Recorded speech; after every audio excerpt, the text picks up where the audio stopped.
밤에 로마는 잠들지 않았습니다. 마차 바퀴가 돌길을 울리고 시끄러운 혼돈의 도시 로마. 로마 제국 전성기 100만 명이 넘는 사람들이 모여 살던 이 거대한 도시에서는 매일 밤 잠을 이루기가 힘들었습니다. 거리마다 마차 바퀴 소리가 요란하게 울려 퍼졌고 좁은 골목에는 사람들의 고함과 개 짖는 소리가 뒤섞인 사람들이 빼곡히 들어찬 허름한 공동주택이 즐비했거든요. 화려한 대리석 신전과 웅장한 콜로세움 뒤에 감춰진 로마의 진짜 모습은 우리가 상상하는 것과 사뭇 달랐습니다. 공중 목욕탕에서는 황제부터 노예까지 모두가 한데 섞여 몸을 씻었고, 화장실에서는 옆 사람과 눈을 마주치며 볼일을 봤죠. 빨래는 사람의 오줌으로 했고, 거리는 너무 시끄러워서 낮에만 수레 통행을 금지할 정도였습니다. 찬란한 문명의 이면에는 생존을 위해 고군분투하던 평범한 사람들의 삶이 있었던 거예요. 오늘은 기원전 2세기부터 서기 2세기까지 세계에서 가장 뜨거웠던 도시 고대 로마에서 사람들이 실제로 어떻게 살았는지에 대한 이야기입니다. 화려함과 혼돈이 공존했던 그곳의 일상을 들여다보겠습니다.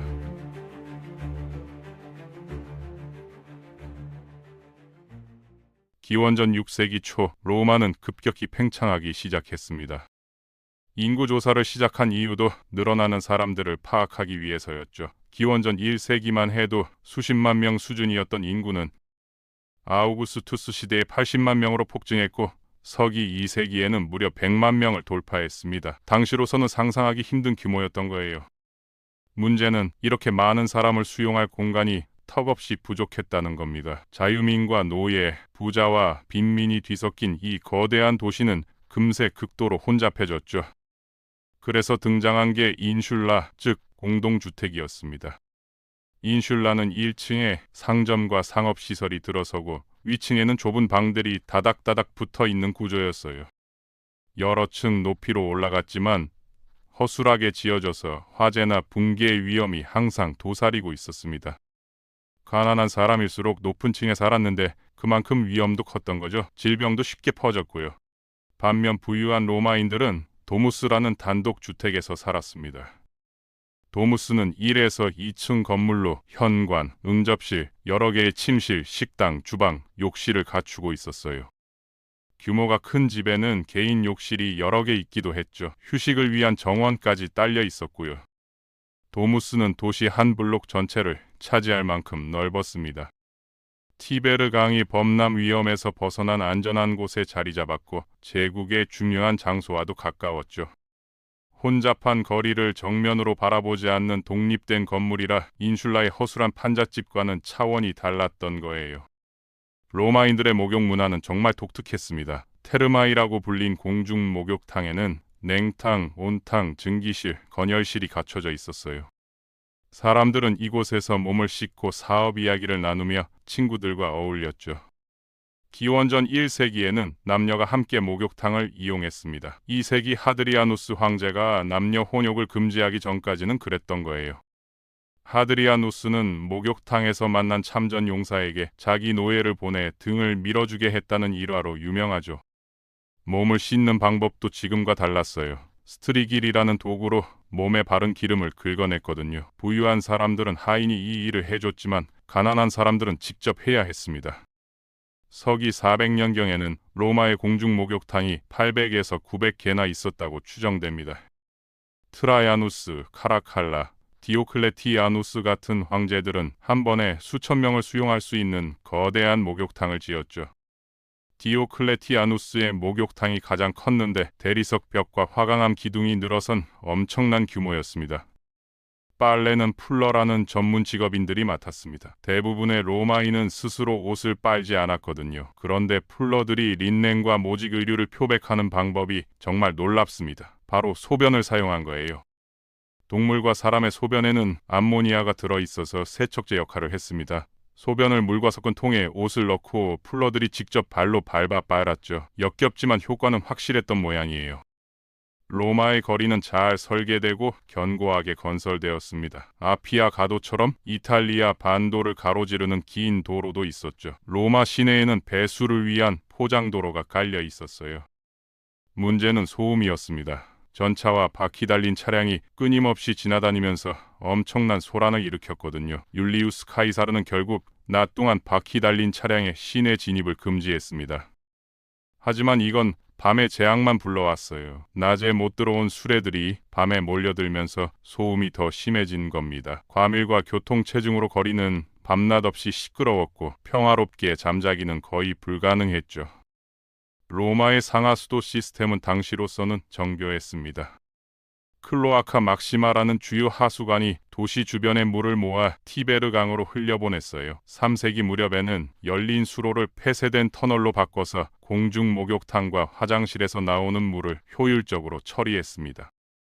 공중 화장실은 정말 독특했습니다. 여러 개의 구멍이 나란히 있어서 사람들이 나란히 앉아 볼일을 봤거든요. 남녀 구분 없이 말이죠. 부유한 사람들은 집에 개인 화장실이 있었지만 대부분은 공중 화장실을 이용했습니다. 화장실 휴지 대신 공용 스펀지를 사용했다는 게 더 놀랍죠. 환기도 잘 안 되고 위생 상태도 좋지 않았을 거예요.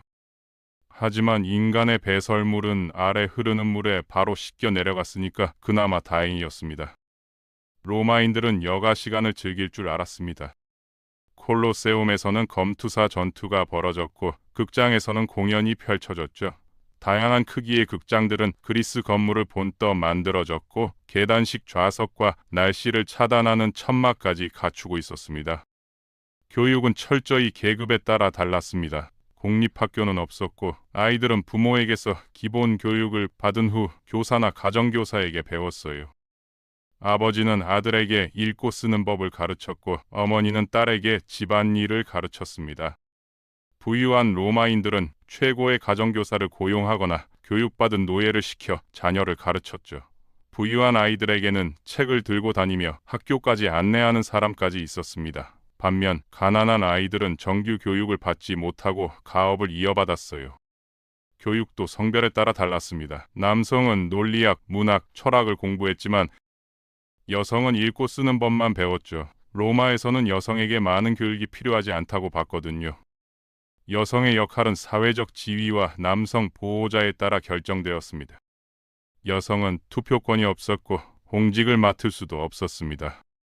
하지만 재산은 소유할 수 있었고 유모나 조산사, 농장 노동자로 일할 수도 있었죠. 가난한 여성들은 가정용 공예품을 만들거나 가족 사업을 도왔고 최악의 경우 매춘에 손을 대기도 했습니다. 부유한 여성들은 집안일 부담이 적어서 여가 활동을 즐길 시간이 많았어요. 검투사 쇼를 보러 가거나 친구들과 점심을 먹으며 시간을 보냈죠. 일부는 베스타 처녀가 되어 30년간 순결을 지키며 여신을 섬기기도 했습니다. 로마는 종교가 일상에 깊숙이 자리 잡은 도시였습니다. 곳곳에 신전이 있었고 각각 다른 신을 모셨죠. 마르스 울토르 신전은 아우구스투스의 군사적 성공을 기리기 위해 지어졌고 유피테르 신전은 정치적, 종교적 중심지 역할을 했습니다. 정치 참여는 계급에 따라 달랐습니다. 기원전 5세기 재판소가 설립되면서 평민도 발언권을 얻었지만 부유층은 여전히 원로원을 장악하고 있었죠. 농민, 군인, 이민자 인구가 늘면서 시민권의 개념은 점차 확대되었습니다. 티베리우스와 가이우스 그라쿠스 같은 호민관은 농업개혁을 추진하고 이탈리아의 모든 동맹국에 시민권을 주자고 제안했어요. 하지만 로마 시민들이 반대해서 실현되지 못했습니다. 로마 시민권을 얻으면 투표할 권리가 주어졌습니다. 시민들은 5년마다 인구조사에 등록해서 재산과 가족수를 보고해야 했죠. 로마 정부는 시민들에게 국가에 대한 충성과 봉사만을 요구했습니다. 가족은 철저한 가부장제였습니다. 집안의 남자 수장은 사업부터 재산, 자녀의 결혼까지 모든 것을 통제했어요. 심지어 자녀를 노예로 팔거나 죽일 권한까지 있었죠. 딸이 결혼하면 권한은 아버지에서 남편에게 넘어갔습니다. 아들이 없으면 조카나 친척을 입양해서 상속인으로 삼을 수도 있었고요. 가장은 가족의 종교 의식도 주관했는데 집에서 섬기는 신들에게 올리는 제사를 이끌었습니다. 고대 로마의 삶은 극명한 대조로 가득했습니다. 웅장한 신전과 목욕탕이 있었지만 좁고 허름한 공동주택도 가득했죠. 정교한 상하수도 시스템이 있었지만 거리는 끊임없이 시끄러웠고요. 화려한 문명 뒤에는 생존을 위해 분투하던 평범한 사람들의 땀과 노력이 있었던 겁니다. 100만 명이 모여 살던 이 거대한 도시는 인류 역사상 가장 야심찬 실험이었고, 그 속에서 사람들은 나름의 방식으로 삶을 영위했던 거예요. 오늘은 고대 로마의 일상에 대한 이야기였습니다.